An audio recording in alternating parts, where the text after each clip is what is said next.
Hello बच्चों, welcome back to my channel.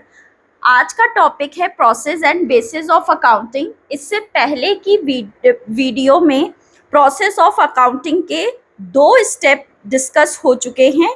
नए viewers मेरे चैनल पर जाकर देख सकते हैं। तो आइए शुरू करते हैं नेक्स्ट स्टेप। ठीक है, तो चलिए शुरू कर रहे हैं आज का नेक्स्ट स्टेप। इससे पहले मैं आपको एक फ्लो चार्ट फिर से दिखाना चाहूंगी। प्रोसेस ऑफ अकाउंटिंग में आइडेंटिफिकेशन ऑफ ट्रांजैक्शन आप पढ़ चुके हो पिछली वीडियो में। प्रिपरेशन ऑफ वाउचर्स पढ़ चुके हो। अब आप नेक्स्ट स्टेप डिस्कस करने जा रहे हो, थर्ड स्टेप, जो कि है recording in books of original entry. ठीक है, तो आइए शुरू करते हैं ये वाला स्टेप। ये स्टेप क्या कह रहा है? ये स्टेप ये कह रहा है recording in books of original entry. ठीक है, आप बुक्स ऑफ ओरिजिनल एंट्री में आप रिकॉर्डिंग कर रहे हो। आपने सबसे पहले आइडेंटिफाई किया, वाउचर बनाया। अब वाउचर बनाने के बाद आप एंट्री करने जा रहे हो, रिकॉर्डिंग करने जा रहे हो। ठीक है, the books in which transactions are recorded for the first time. ये बहुत इंपॉर्टेंट है। ये बहुत फर्स्ट टाइम आप क्या कर रहे हो? रिकॉर्ड कर रहे हो ट्रांजैक्शन को, पहली दफा, पहली बार। ठीक है, the books in which transactions are recorded for the first time from a voucher और a source document are called books of original entry. जब हम पहली बार ट्रांजैक्शन को क्या करते हैं? रिकॉर्ड करते हैं। ठीक है, फॉर द फर्स्ट टाइम। किससे?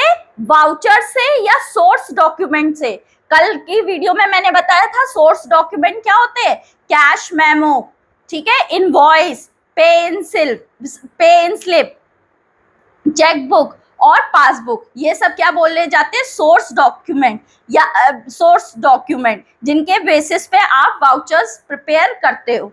ठीक है, वाउचर्स प्रिपेयर करने के बाद आप फिर क्या करोगे? इनको फर्स्ट टाइम रिकॉर्डिंग करोगे, जिसको फर्स्ट टाइम जिन बुक्स में, जिन डॉक्यूमेंट में आप प्रिपेयर करते हो, उसको क्या बोलते हैं? Books of original entry.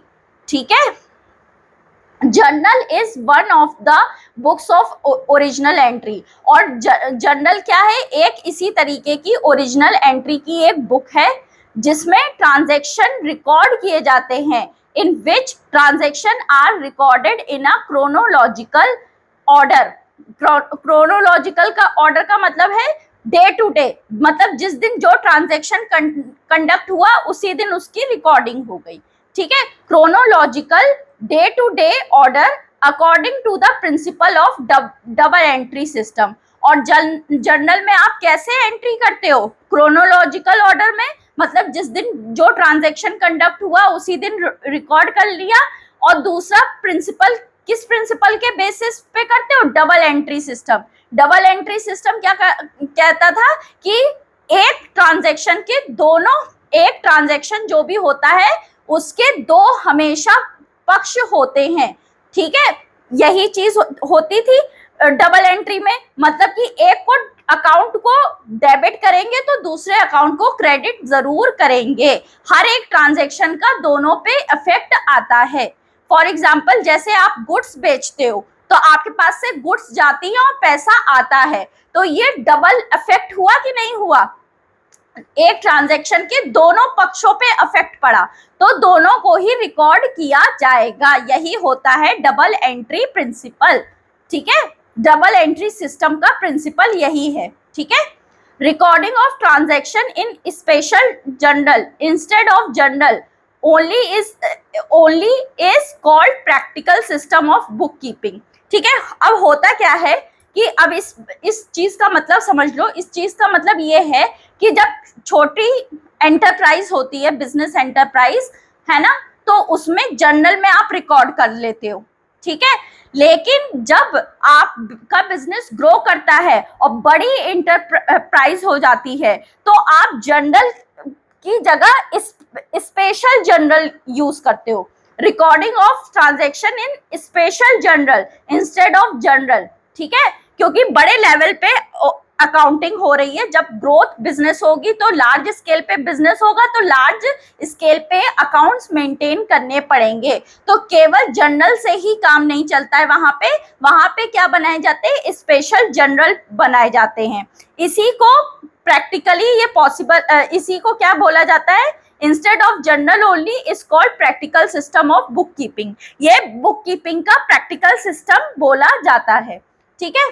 अब क्या है, when a journal is subdivided into a number of books called सब जर्नल और स्पेशल जर्नल, जब आप जर्नल को डिफरेंट पार्ट्स में डिवाइड कर देते हो, ठीक है, डिफरेंट सब पार्ट में। Journal books of original entry थी जिसमें फर्स्ट टाइम ट्रांजैक्शन रिकॉर्ड होते थे।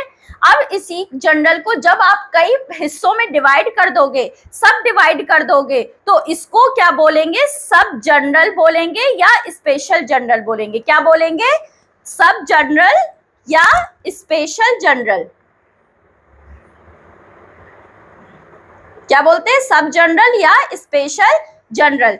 फॉर एग्जाम्पल, अब सब जर्नल में क्या क्या हो जाता है, जैसे एग्जाम्पल है कैश बुक, यानी जितने भी जितने भी कैश से रिलेटेड ट्रांजैक्शन होंगे उनको कैश बुक पे रिकॉर्ड करोगे। परचेज बुक, जिसमें जितनी भी उधार बिक्री की गई है, उधार खरीदी, परचेज का मतलब खरीदना होता है ना, तो उधार जितना भी आपने सामान खरीदा है, उधार पे, वर्ड क्या है, उधार, क्रेडिट, उधार पे खरीदा है वो परचेज बुक में दिखाओगे। इसी तरीके से सेल्स बुक होती है, जिसमें आप क्या रिकॉर्ड करते हो, जितने भी आपने सेल करी है उधार पे, उन सबको रिकॉर्ड करते हो। तो इन्हीं को क्या बोलते हैं, स्पेशल जर्नल बोलते हैं या फिर सब जर्नल बोलते हैं, ठीक है। These special journal are also called subsidiary books as these facilitate the preparation of ledger, ठीक है। इन जो सब जर्नल है या स्पेशल जर्नल है उसको क्या बोलते हैं, सब्सिडियरी बुक भी बोलते हैं। सब्सिडियरी मतलब सहायक होती है, ठीक है, सब्सिडियरी बुक्स बोलते हैं। क्यों, क्योंकि इन्हीं से क्या प्रिपेयर किया जाता है, प्रिपरेशन ऑफ लेजर, इनसे ही क्या प्रिपेयर किए जाते हैं, लेजर प्रिपेयर किए जाते हैं, ठीक है। तो पहला स्टेप आपने पढ़ लिया था पिछली वीडियो में, जो कि क्या था, फिर से हम रिकॉल करा रहे हैं ये चीज। पहला स्टेप था आइडेंटिफिकेशन ऑफ ट्रांजैक्शन, दूसरा स्टेप था आपने पढ़ा था पिछली वीडियो में, जो कि पढ़ा है प्रिपरेशन ऑफ वाउचर्स। आज की वीडियो में आपने क्या पढ़ा था, recording of books, recording in books of original entry. आज का ये आपने पढ़ा था स्टेप, ये तीसरा स्टेप था, ठीक है। अब हम बात करेंगे नेक्स्ट स्टेप की, फोर्थ स्टेप क्या है, पोस्टिंग टू लेजर। सबसे पहले हमने ट्रांजैक्शन को फाइंड किया कि क्या है, फिर इसके बाद आपने वाउचर बनाया, वाउचर से जनरल वाउचर बनाया या जनरल बनाए और सब्सिडियरी बुक्स बनाई, सब जर्नल्स बनाए जिनको बोलते हैं स्पेशल जर्नल बनाए, ये सब, ठीक है। अब इसके बाद क्या करोगे, उनसे सब्सिडियरी बुक्स से क्या बनाओगे, लेजर बनाओगे। अब लेजर क्या होता है, लेजर में पोस्टिंग टू लेजर। अब इस स्टेप को देखते हैं। The next step in the accounting process is to transfer all entries recorded in journal or subsidiary books to the respective account in ledger, ठीक है। respective अकाउंट में क्या करते हो आप, जो कि लेजर होता है उसमें ट्रांसफर करते हो। अब रिस्पेक्टिव अकाउंट से क्या मतलब है, अब जैसे अगर आपने उधार पे आप कहीं से सामान उठाते होगे, अगर आपका गारमेंट्स का बिजनेस है तो आपके क्या होंगे, कुछ सप्लायर होंगे जो गारमेंट्स आपको सप्लाई करते होंगे। तो एक बार तो ऐसा नहीं कि उनसे ट्रांजैक्शन करके खत्म कर देते होंगे, वो तो आप कई बार ट्रांजैक्शन करते होगे ना उनसे, ठीक है। तो यानी कि उनके सारे, अब उनका एक अलग अकाउंट हो गया। सपोज आप राम एंड सन्स से जो है गारमेंट्स परचेज करते हो, तो राम एंड सन्स का एक अलग अकाउंट हो गया, उसमें उनसे जितनी भी डीलिंग है, आपने जितनी भी परचेज करी है, वो सारी इंफॉर्मेशन आपको मिल जाएगी। यही होता है लेजर का मतलब, ठीक है। A ledger is the principal book of accounts in which all the transactions ultimately find their place under their respective accounts. जो उनके respective accounts है उसी में उन transaction को क्या मिल जाती है, एक proper place मिल जाती है in a duly classified form. और इनको क्या करते हैं, क्लासिफाई करके तब आप उन ट्रांजैक्शन को उनकी अल्टीमेट प्लेस पे उनके जो रिस्पेक्टिव अकाउंट है उसमें रिकॉर्ड करते हैं. ठीक है. फॉर रिकॉर्डिंग इन लेजर, क्या कह रहा है, for recording in ledger all transaction are classified and transactions of similar natures are recorded at one place. ठीक है. कौन सी प्लेस पे, वन प्लेस. ठीक है. सबसे पहले आप क्या करते हो, ट्रांजैक्शन को पहले क्लासिफाई करते हो. क्लासिफाई किसमें, कि कौन सा परचेज है, कौन सा सेल, कौन सा ट्रांजैक्शन परचेज है, कौन सा ट्रांजैक्शन सेल है, कौन सा खर्चा है, कौन सा इनकम है, कौन सा ट्रांजैक्शन हुआ तो वो खर्चा है, खर्चे में जाएगा, कौन सा ट्रांजैक्शन हुआ वो जो है आपका रेवेन्यू में जाएगा या इनकम में जाएगा. तो ये ये क्लासिफाई करते हो. ठीक है. ये क्लासिफिकेशन हो जाएगा. अब क्लासिफाई करने के बाद आपने क्या किया, and the transaction of similar nature, जो एक जैसे होंगे उनको एक ही जगह रिकॉर्ड करोगे, उनका एक स्पेशल अकाउंट खोल के, मतलब उनके नाम से वो अकाउंट खोल के उसी में सब दिखाओगे. मतलब जैसे अगर आपने सैलरी पे की, ठीक है, तो सैलरी क्या हुआ, खर्चा हुआ, तो सैलरी का एक अलग अकाउंट बना दिया, उसमें जितनी भी सैलरी जितने लोगों को जिस दिन पे करी वो सब क्या होती जाएगी, रिकॉर्ड होती जाएगी. ठीक है. आई बात समझ में. विच यही one place in an account opened in their name which will provide a complete picture of all the transaction relating to them at a glance. मतलब आपको एक निगाह में ही उससे रिलेटेड जितने भी ट्रांजैक्शन कितने हुए हैं वो सब पता चल जाएंगे. अब जैसे आपने सप्लायर था राम एंड सन्स, मैंने बोला था, तो राम एंड सन्स का एक अलग अकाउंट बना दिया. ठीक है. अब इसमें क्या दिखाया कि उससे आपने किस किस डेट पे सामान खरीदा है, कितना जो है उधार पे खरीदा है, कितनी और कितना उसको पेमेंट कर दिया है. तो ये सारी चीजें जब आप राम एंड सन्स का अकाउंट खोलोगे आपको तुरंत दिख जाएगा, आपको ज्यादा जो है ढूंढना नहीं पड़ेगा. मतलब एक ही जगह आपको सारी चीजें मिल जाएंगी. मतलब एक बार निगाह मारी तो समझ गए कि हाँ ये चीज हुई है. ठीक है. अब नेक्स्ट है जो कि लास्ट स्टेप है, वो क्या कह रहा है, preparation of trial balance and financial statement. इसमें ट्रायल बैलेंस प्रिपेयर करते हो, फाइनेंशियल स्टेटमेंट प्रिपेयर करते हो. ये लास्ट स्टेप है. Last step in the accounting process is the balancing of ledger accounts and the preparation of trial balance. आप क्या करते हो, लेजर अकाउंट की बैलेंसिंग करते हो. ठीक है. एंड उससे क्या बनाते हो, ट्रायल बैलेंस बनाते हो. जब आप सबसे पहले आपने क्या बनाया, जर्नल बनाया या सब जर्नल बनाए. ठीक है. फिर उसके बाद लेजर बनाया. अब लेजर के बाद आप क्या बनाओगे, ट्रायल बैलेंस बनाओगे. ठीक है. With the help of such balances, मतलब जो लेजर अकाउंट के बैलेंसेस है उनसे आप क्या बनाओगे, ट्रायल बैलेंस बनाओगे. अब ट्रायल बैलेंस क्या होता है, a trial balance is a statement prepared with the debit and credit balances of ledger accounts to check the arithmetical accuracy, posting and balancing of ledger accounts. मतलब ledger accounts में जब आप posting कर रहे हो, मतलब ट्रांजैक्शन को post कर रहे हो और बैलेंसिंग कर रहे हो, तो उनकी बैलेंसिंग की अर्थमेटिकल एक्यूरेसी को चेक करने के लिए, अर्थमेटिकल एक्यूरेसी को चेक करने के लिए आप ट्रायल बैलेंस बनाते हो. अर्थमेटिकल एक्यूरेसी को चेक करने के लिए कि आपने लेजर में पोस्टिंग या बैलेंसिंग करते समय कोई गलती तो नहीं करी है, तो उसकी अर्थमेटिकल एक्यूरेसी को चेक करने के लिए पहले आप क्या बनाते हो, ट्रायल बैलेंस बनाते हो. अब ट्रायल बैलेंस में किस किस का बैलेंस होता है, डेबिट बैलेंस भी होता है, क्रेडिट बैलेंस, मतलब इसमें दोनों बैलेंसेस दिए जाते हैं.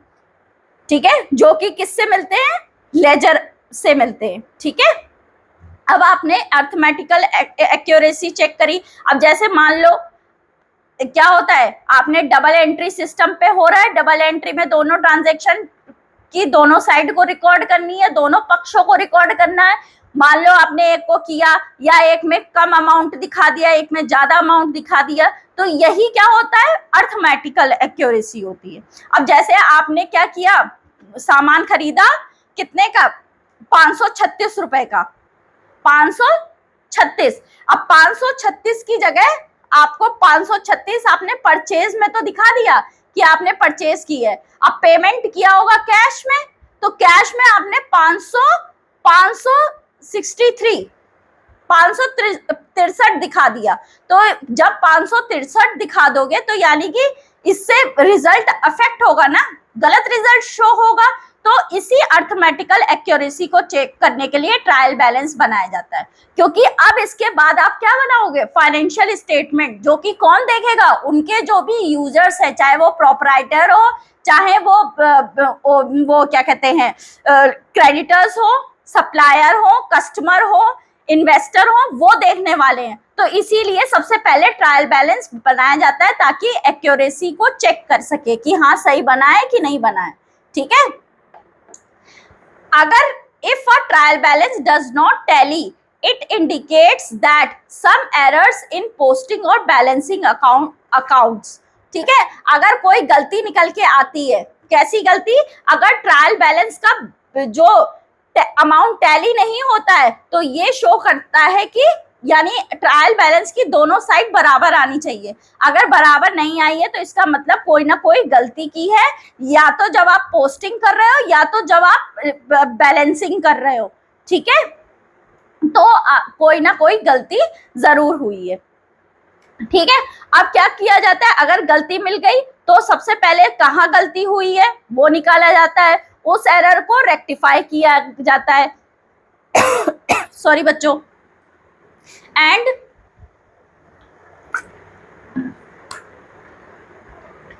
steps are taken to locate and rectify such errors। ऐसी एरर को क्या किया जाता है, लोकेट किया जाता है, कहाँ हुई है, फिर उसको रेक्टिफाई किया जाता है। As the trial balance contains the balances of all ledger account, it provides a basis of preparation of financial statement। और फिर इनसे क्या बनाते हो, जब गलती आपने सुधार ली, गलती सुधारने के बाद आप क्या बनाते हो, फाइनेंशियल स्टेटमेंट बनाते हो, जो कि क्या होता है, trading and profit and loss account या और बैलेंस शीट, दोनों को ही फाइनेंशियल स्टेटमेंट बोलते हैं। Trading and profit and loss account and balance sheet, जो कि हर एक एंटरप्राइज को बनाना जरूरी होता है, ठीक है। तो मुझे लगता है कि आपको ये वीडियो अच्छे से समझ में आई होगी, ठीक है। आई होप आपको ये वीडियो अच्छी लगी होगी, तो please do like, share and subscribe my channel and press the bell icon. Thank you.